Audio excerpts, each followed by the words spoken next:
He never ruled a country, yet his words shaped 1,000 years of rule. He was born 2,500 years ago, a teacher, a philosopher, a moralist. No armies, no palaces, but he changed the way empires governed. This is the story of how one man's philosophy became the backbone of an empire. Cut to 2,000 years later. A young man kneels before an altar piled high with books, burning incense and pouring wine, asking for guidance from Confucius, the man who lived 25 centuries ago. But this is not a prayer, it's an oath. This young man will devote his life to studying Confucius's teachings, becoming a scholar, serving the emperor. And when he walks into the court, he will carry the weight of those ancient teachings on his shoulders, because Confucius's words have become law. Confucius never wrote anything down. His teachings were passed down by rote memory, memorized by students who would then go out and teach others, keeping the chain of tradition alive. They would travel from state to state, sharing knowledge and shaping young minds until one day it was decided that Confucius's teachings would be written down in a book called the Analects.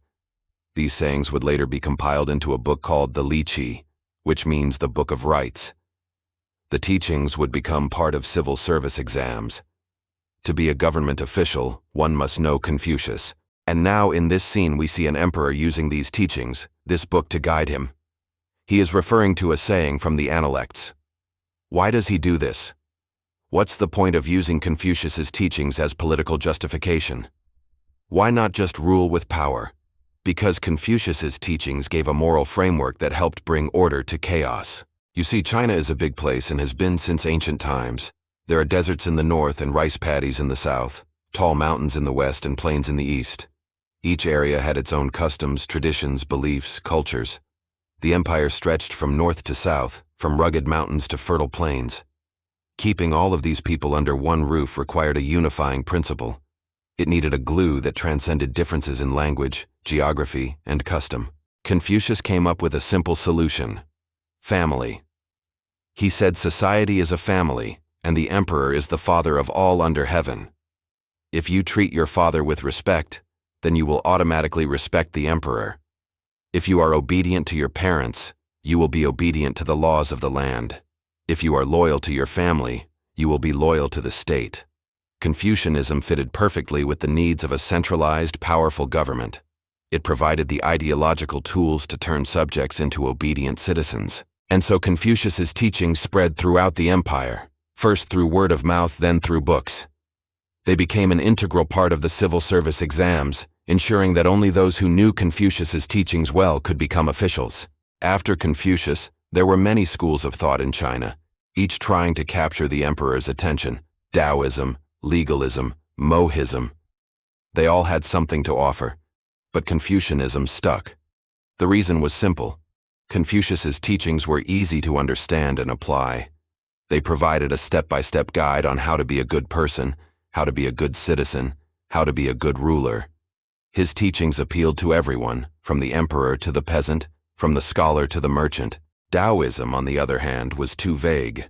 Its focus on living in harmony with the Tao, the way, left too much room for interpretation. Legalism was too harsh. Its emphasis on punishment and rewards did not appeal to the Chinese sense of morality. Mohism was too radical.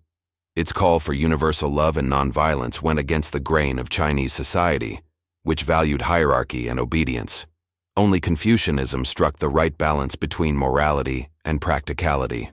It was simple, clear, and above all, useful. But while Confucianism provided the moral backbone of the empire, it was the legalists who provided the muscle. The legalists believed that people were inherently bad and needed to be controlled.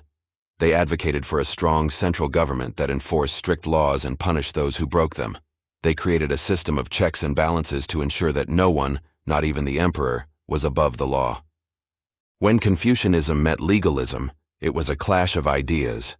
The Confucian ideal of the gentleman ruler versus the legalist emphasis on strict laws and punishments. But somehow they managed to coexist. In fact, they complemented each other. The legalists provided the structure and stability that Confucianism needed to flourish. At the same time, Confucianism provided the moral guidance that legalism lacked. The fusion of Confucianism and legalism created a unique political culture in China, one that was both efficient and moral, centralized, and humane.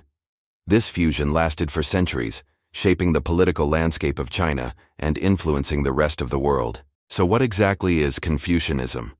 At its core, Confucianism is a system of ethics.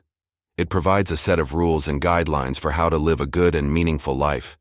It teaches people how to be virtuous, how to be loyal, how to be respectful.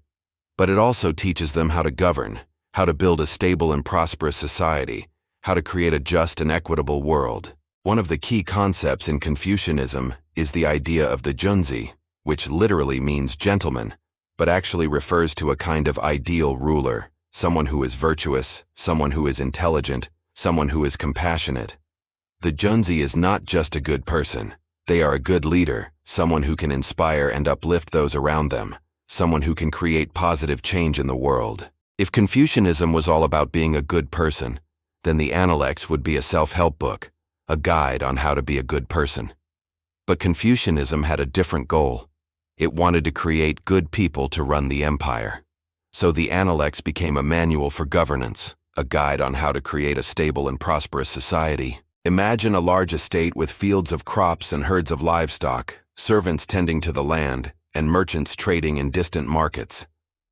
For this estate to function smoothly, there must be order, rules, regulations, systems, and people to enforce them. And so Confucianism devised a way to create such a system. It created a class of officials who were educated in the Confucian classics, who were trained to think like Confucius, who were tasked with the job of implementing Confucian ideas. These officials became the backbone of the Chinese state, the ones who kept everything running smoothly. They were not born into their positions. They didn't inherit their jobs. They earned it through hard work and study. They were not loyal to a family or a clan. They were loyal to the state. Their job was to serve the emperor and the people. Confucius had a vision of an ideal ruler, someone who was virtuous, intelligent, and compassionate. But the reality was often different. The emperors were not always virtuous, and the officials were not always intelligent. But the system worked anyway. The Confucian system worked even when the people at the top did not follow it. Why? Because Confucianism had created a class of officials who were so ingrained with Confucian values that they could not help but implement them.